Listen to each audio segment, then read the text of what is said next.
वहीं इसी बीच पूर्व राज्यपाल सत्यपाल मलिक क्या कुछ कह रहे हैं, आइए आपको सुनाते हैं। देश की अर्थव्यवस्था भी खराब जगह जा रही है, तो इसमें अगर जो लोग मैटर करते हैं वो नहीं बोलेंगे या लड़ाई नहीं करेंगे तो ये रसातल में चला जाएगा। चूंकि जो राज करते हैं वो तो अपने पे आत्ममुग्ध होते हैं कि हमने सब अच्छा कर दिया है, उनको ये पता नहीं होता कि बाहर क्या हो रहा है। तो मैं आपके माध्यम से ये निवेदन करना चाहता हूँ कि ये लड़ाई छिड़ेगी और इसमें वर्किंग क्लास देश का दोबारा खड़ा होगा। संयुक्त किसान मोर्चे वाले लोग मेरे पास आए थे और उन्होंने बताया कि हम चूँकि ये एमएसपी पे हमारे साथ बेईमानी कर रहे हैं, हमको आश्वासन दिया था, अब उसको लागू नहीं कर रहे हैं। और चूँकि लागू कैसे करेंगे, वो तो अडानी के गोदाम खुल गए हैं उसमें हरियाणा में, और वो भर दिए हैं उसने गेहूं खरीद के। यूक्रेन युद्ध की वजह से गेहूं महंगा होगा तो अडानी का बिकेगा, किसान का तो चला गया। तो वो दोबारा लड़ाई छेड़ेंगे, उनको आपके सहयोग की ज़रूरत पड़ेगी।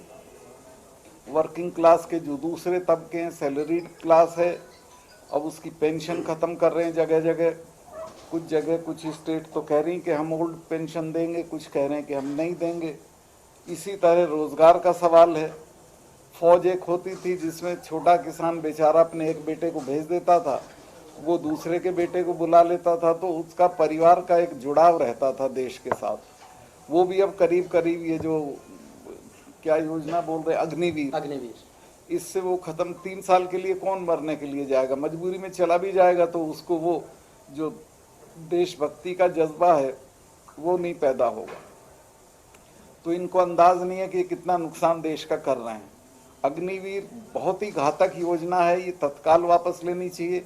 और फुल फ्लेजेड जो नौकरी होती थी फौज की, वो जिसमें पेंशन वगैरह सब प्रावधान होते थे, वो रिवाइव करनी चाहिए। किसानों को जब प्रधानमंत्री जी ने तीनों कानून वापस लिए तो ये प्रॉमिस किया था कि हम एमएसपी देंगे।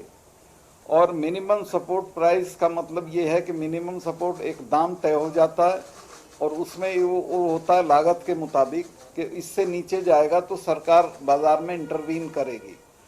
तो उसको नहीं कर रहे हैं और उसको ना करने से किसान को ज़बरदस्त हानि हो रही है। और उसको आप अंदाज लगा, मैं सिंपल भाषा में बताता हूँ। आज से 10 साल पहले 1 क्विंटल गेहूं में जितना सामान आता था उसका आज 2/3 आता है। खेती वही है, पैदावार वही है, किसान वही है, लेकिन वो बिना जाने गरीब हो रहा है क्योंकि उसकी परचेजिंग पावर खत्म हो रही है। तो ये बहुत क्रूशियल मैटर है एमएसपी का। ये अगर लागू नहीं होगा तो ये देश में आंदोलन छिड़ेगा, अफरा तफरी होगी, लॉलेसनेस होगी। इसको अवॉइड करना चाहिए। अब मैं कोशिश करूंगा, अगर मेरी भेंट होगी प्रधानमंत्री से, उनसे प्रार्थना करने की कि इसको कर दीजिए। तभी क्यों करते हो जब लोग 700 लोग मरे दिल्ली के बॉर्डर पे और एक के लिए शोक संदेश नहीं गया दिल्ली से, जबकि कुतिया भी मरती है तो उसके लिए जाता है। तो ये फिर दोबारा इसमें अफरा तफरी होगी, लोग मरेंगे, गोली चलेगी, लाठी चलेगी, धरने होंगे। अभी स्थानीय स्तर पे तो बहुत जगहों पे हो रहे हैं, जैसे पंजाब में चीफ मिनिस्टर का घर 2 दिन तक किसानों ने घेरे रखा, और करनाल में हुआ, कहीं कहीं हो रहा है छिटपुट। लेकिन अब वो लोग इकट्ठा होके दोबारा अपनी लड़ाई को शुरू करेंगे।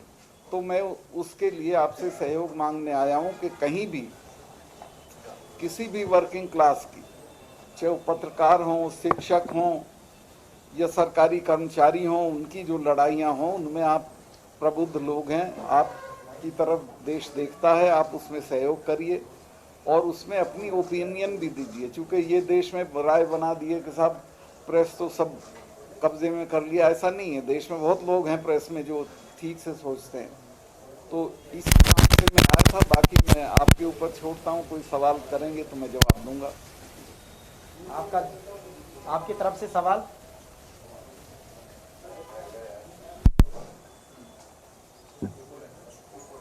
जी,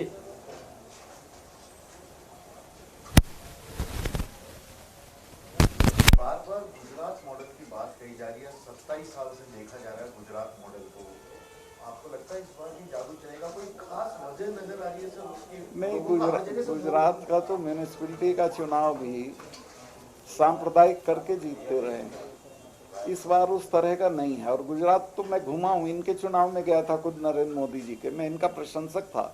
जब ये गुजरात में थे तो ये किसान परस्त थे। इन्होंने एमएसपी लागू हुए चिट्ठी लिखी थी मनमोहन सिंह जी को, लेकिन भैया कहते थे कि दिल्ली बहुत खराब जगह है, यहाँ के आदमी बदल जाता है। तो ये दिल्ली आके बदल गए, पता नहीं क्या हुआ है, और इनका वो किसान परस्ती खत्म हो गई। क्योंकि मेरे तो जितने इनसे इनकाउंटर हुए किसानों के सिलसिले में, लड़ाई होके ही खत्म हो गए। गुजरात मॉडल कुछ नहीं, आप घूम के देखिए, वही गरीबी है, उसी तरह के गांव हैं, उसी तरह का किसानों को कष्ट है, उसी तरह की बेरोजगारी है, स्कूल भी अच्छे नहीं हैं, मेडिकल सुविधाएं नहीं हैं, कहीं गुजरात में कोई स्वर्ग नहीं आया हुआ। और कोई इधर से सवाल? लेकिन वो तो बार बार ये कह रहे हैं कि जिस तरह से पिछले 8 साल में सब कुछ भारत को मिला, भारत शुरू बनाया, उससे पहले कभी नहीं था, सब चमत्कार। भारत तो शुरू से विश्व गुरु था, चूंकि भारत में तो सुबह आप टीवी खोलिए तो 2000 बाबा प्रवचन देते नजर आते।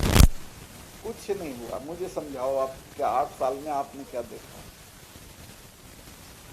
मतलब आपका जीवन स्तर बेहतर हुआ, आप महंगाई कम हुई, आपकी रसोई में ज़्यादा चीज़ें आने लगी कि कम आ रही हैं?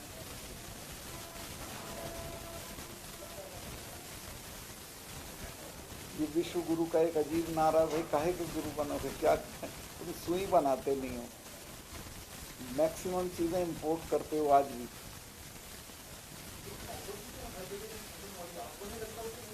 देखिए ये नहीं है सही कह रहे हैं आप। लोग इसमें अपोजिशन को सोचना चाहिए। दूसरे में लेकिन लोगों की एक तारीफ करूंगा, मैं तो बहुत राजनीति में 1967 से हूँ, 74 में मैं MLA हो गया था, तब भी 67 में कोई अपोजिशन नहीं था यूनाइटेड, लेकिन लोगों को हराना था तो 8 स्टेट में कांग्रेस हरा दी और दिल्ली में बाल बाल बची थी। फिर इंदिरा जी वो गरीबी हटाओ करके वापस लाई, वरना बिना अपोजिशन के हटा दी थी।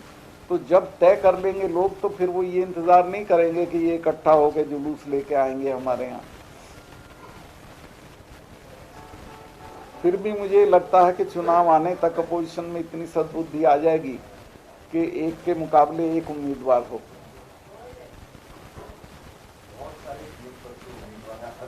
कोई नहीं, सीरियसली मैं तो सबसे मिला हूँ, कोई अपने को इस लायक नहीं समझता, चर्चा चलवा देते हैं।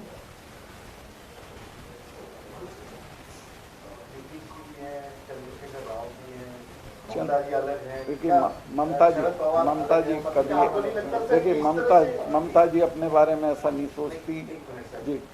क्या आपको नहीं लगता कि इस तरह से अगर अपने आप को प्रोजेक्ट करके अगर कोई आगे बढ़ेगा तो शायद इस गोल को अचीव करना चाहते हैं, सत्ता पलट देने का, थोड़ा मुश्किल हो जाएगा। वो तो ठीक है, लेकिन कोई अपने को कर नहीं रहा है। शरद पवार जी डिजर्विंग हैं, लेकिन वो खुद ही मना कर देते हैं कि मैं नहीं इस रेस। नीतीश खुद मना करते हैं मैं इस रेस में नहीं। ये तो चूंकि झगड़ा कराना आपको उनमें, तो आप उनको मुझे भी बना सकते हो आप उम्मीदवार। किसको बुरा लगता है सुनना? अगर ये मलिक साहब जी मैं शराबबंदी की कार्यकर्ता रहा हूँ, जी शराबबंदी विषय मेरा रहा है और मैं उसको काम भी करता हूँ पूरे साझा के साथ। जी हाँ, उनका मुझे मिलता रहता है। सिर्फ बिहार में मुलाकात जी, हुई जी। और अभी वापस राज्य सरकार ने हमारे को स्टडी करने के लिए वहाँ पे रिजल्ट ये देखा कि शराबबंदी के बाद से राज्य की आय में पहले के मुकाबले ज़्यादा प्रतिशत दर से वृद्धि हुई, रोड एक्सीडेंट्स कम हुए, महिलाओं के प्रति अत्याचार कम हुए, महिला सुरक्षित हुई है और वहाँ का सब कुछ ठीक ठीक लग रहा है। बिहार का इफेक्टिव तरीके से उन लोगों ने इसको रोकने का प्रयास किया बिहार में बिहार में करीब 4 लाख लोगों को उन्होंने गिरफ्तार भी किया, जो एक नेगेटिव पक्ष आता है। अब उन्होंने अपनी स्ट्रेटजी बदल करके और जो ट्रैफिकर्स हैं, स्टॉपिस्ट हैं, उन लोगों को पकड़ करके और कंट्रोल करने का प्रयास भारी कर वहाँ काफी नीतीश जी ने काफी सख्ती से लागू इन किया। सब रिजल्ट को देखने के बाद में मेरा ये दृढ़ विश्वास है कि कोई भी राज्य अगर इसको लागू करता है तो उसको आर्थिक रूप से भी लाभ होगा। हाँ तो आप जाओ ना सब मुख्यमंत्रियों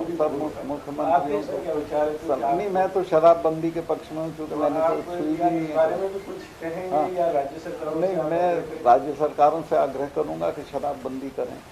शराबबंदी तो अभी 100 लोग मर गए नकली शराब पी के गुजरात में, जो गुजरात मॉडल की आप बात कर रहे थे।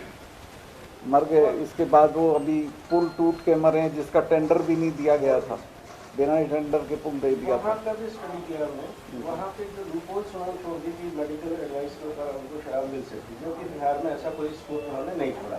तो आपके पास बिल्कुल दृष्टांत है, अभी जो कोरोना हुआ तो पूरे देश में शराबबंदी इतनी जबरदस्त थी कि कोई आदमी उसके कारण से मरा नहीं, तो इसके कारण उसका कोई विड्रॉल सिम्टम, कोई ऐसा कोई इम्पोर्टेंट एस्पेक्ट नहीं है। तो ये बहाने से जो छूट दी गई थी बस इतना ही काफी है, बाकी पत्रकार बंद हो वो करने के। जी, अभी आपने बोला कि जब केंद्र सरकार ने जो कृषि कानून वापस ले लिए, उसके बाद में कुछ मांगे हैं जो किसानों की बाकी रह गई, तो कब तक जो है किसानों को और आम जनता को अपनी मांगे मनवाने के लिए प्रदर्शन करना पड़ेगा और अपनी जान की बलि देनी पड़ेगी? क्योंकि आपने भी बताया कि 700 किसान 700 लोग मरे बॉर्डर वहाँ पे मरे, जिनके लिए अभी तक कोई जिसके बारे में कोई बातचीत भी नहीं। तो हर बार क्या अपनी मांगों को मनवाने के लिए क्या ऐसी बलि देनी चाहिए? ये तो आप बताएं, ये तो दुखद स्थिति है, नहीं देनी चाहिए। प्रधानमंत्री कोई वादा करते हैं और माफी मांग के कानूनों को वापस लेते हैं और फिर ये कहते हैं कि हम एमएसपी लागू करेंगे, और उसमें एक कमेटी ऐसे आदमी की अध्यक्षता में बना देते हैं जो ये कानून जिसने ड्राफ्ट किए थे, तो किसान उसका बायकॉट कर रहे हैं। उस कमेटी से तो कुछ होगा नहीं है, जो चाहेंगे रिपोर्ट करा लेंगे। एमएसपी में रिपोर्ट की जरूरत ही नहीं है, मोटी मोटी बात है। एमएसपी 20-22 जिनसों पे आप कर दीजिए और उसमें इकोनॉमिकली आपको कोई नुकसान नहीं है। किसान को एक तसल्ली हो जाएगी कि मेरा माल वो डिस्ट्रेस में नहीं बिकेगा, एक जो दाम तय होगा सरकार की तरफ से उस दाम पे बिक जाएगा। अगर नहीं बिकेगा बाजार में तो सरकार उसकी खरीद करेगी, उसको इफेक्टिवली लागू करिए।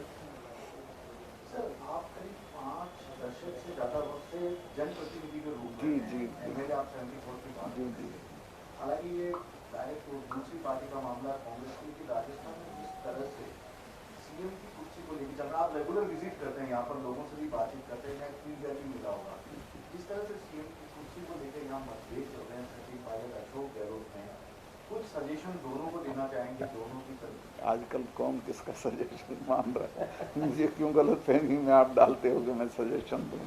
सजेशन यही है कि मिलजुल के काम करना चाहिए, लड़ने का वक्त नहीं है। जो मोदी जी ने रशिया को कहा है कि युद्ध का समय नहीं है, ये भी राजस्थान के लोगों की तरक्की के लिए इनका लड़ना ठीक नहीं है। मिल के काम, चुनाव आ रहा है, उसमें देखा जाएगा जो होगा। आपका बात मिल के रहना चाहिए। सबसे बड़ा मुद्दा कर्ज माफी का है किसानों के लिए, जो किसान आंदोलन में कर्ज माफी नहीं, इसको करेक्ट करें टर्म।